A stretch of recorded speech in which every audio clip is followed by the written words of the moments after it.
Fighting Racism with Love, Mary Dollison's story written by Lauren Bishop Widener. Mary is almost 74 years old.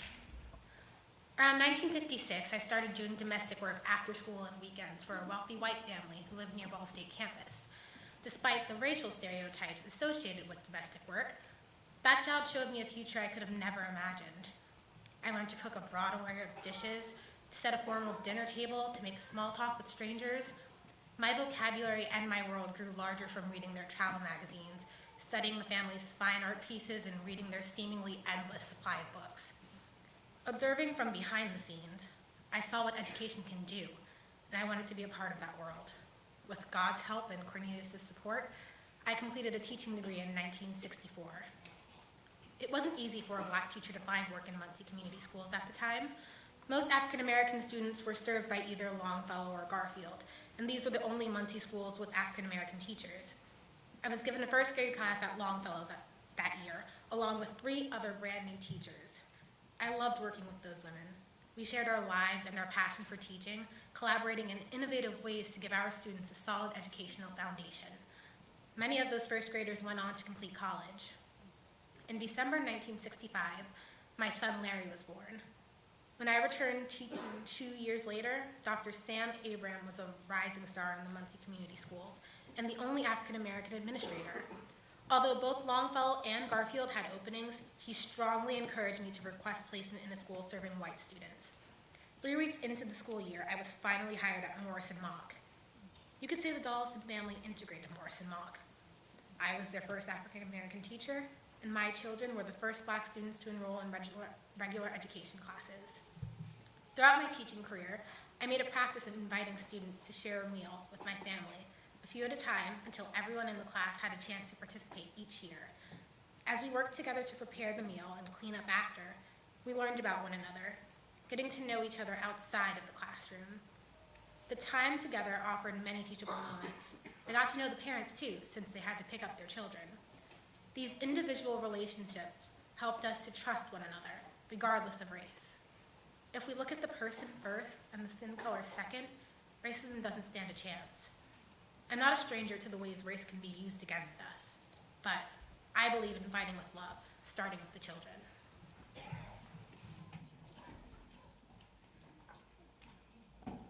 In the punchline, Jayla Scaife's story, written by Travis Graves. Jayla is 18. They always make jokes about Whiteley, where I live, and how it's the ghetto, broken down, and the worst place in Muncie, which it's not. They don't care what they say. They'll say whatever. No matter who's around, they'll just make jokes in class. Our teachers say they don't know how to discipline them because the jokes aren't that bad. Well, every time race is talked about in class, it gets turned into a joke. We were watching some video in our government class about how we shouldn't label people because of their skin color. And 30 seconds into the video was over, there were jokes about how the Black person in the video. I hated Black Lives Matter movement because it just turned into a joke. And they would all say, all lives matter, all lives matter. Really, I'm not amused by any attention brought to race and racism because it always gets turned into some joke that isn't true, isn't funny, and doesn't help. Most recently, during Black History Month, our teacher was planning on taking us to a field trip at the Capitol building in Indy for some Black History Month event. Well, a few weeks before the field trip, one student counted the Black kids in class. It was just me and another mixed boy. He started telling the teacher for everyone to hear we shouldn't have to go because there were only 2 Black kids. Because of this, I really didn't even want to go because I would know I would be the target for mocking. I've always gone to schools that didn't have many Black people, so I'm used to not having students around who are like me. There are quite a few Black students at Central High School, but none in the advanced placement classes that I'm in. I never really caught on to the jokes that were made when I was younger because, they kind of went over my head. But as I got older, I caught on to the jokes people were making, and I took offense to them, and I took them personally. And I'm not expecting it to be any better in college.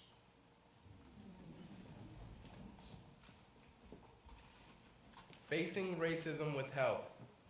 Sam Abram's story written by Lauren Bishop Widener. Sam is 78 years old. Leroy Ash, a neighbor several years older than I, was like a big brother.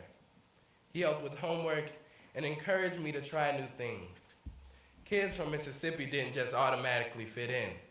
We looked different, we sounded different.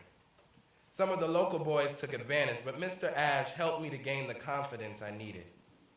He worked at that branch YMCA on Madison Street, and I go there after school. When I was new to softball, I wasn't a very good hitter. After 2 strikes, someone would usually beg for my last strike. Seeing this, Mr. Ash asked me, "How many strikes do you get?" 3, I answered. "And how many are you taking?" 2. "Sam, you can't give away the opportunities you are given."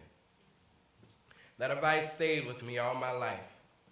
In 1966, I became principal at Longfellow, a job I cherished for 4 years. When I wanted to transfer to a larger school, I was told I would not be transferred and not to ask again.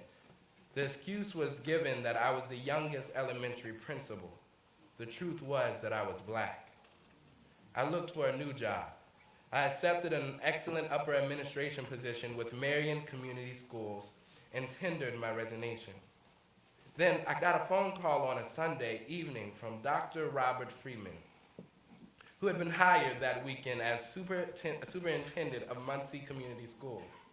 I was abrupt with him, telling him that I already had a job. He was patient with me, explaining that he wouldn't have called me if he hadn't already spoken with the Marion superintendent. I accepted the position. He offered me as the administrative assistant. He continued to mentor me, modeling and teaching necessary skills. After 3 years, I took a leave of absence to complete my doctorate. And in 1989, I became superintendent of Muncie Community Schools.